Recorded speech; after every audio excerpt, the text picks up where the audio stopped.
First ఈ video చూద్దాం, తర్వాత దానికి వచ్చిన ఫన్నీ కామెంట్ చదువుదాం.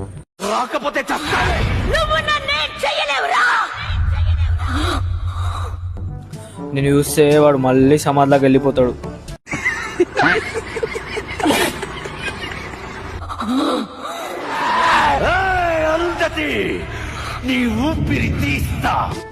అరుంధతి,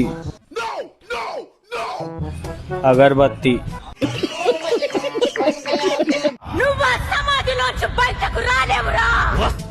పశుపతి వాళ్ళమ్మ ఇద్దరు వారిపోయి ఉంటారు ఈ వీడియో చూసి. ఇదేంట్రా అయితే?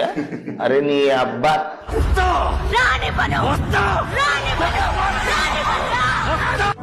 ఎందుకురా పశుపతి ఆడలతో పెట్టుకుంటావు సప్పుడుగా సమాధిలో ఉండక? అంటే అది రామ్ నేను చూస్తే ఆ ప్రేతాత్మ కూడా ఆవిరైపోయేలా ఉన్నావు. ఇదేం కర్మరా దేవుడా. ముందు నువ్వు చదువుకో పాప, ఇవన్నీ ఎందుకు? ఒక్క ఫాలో మావా.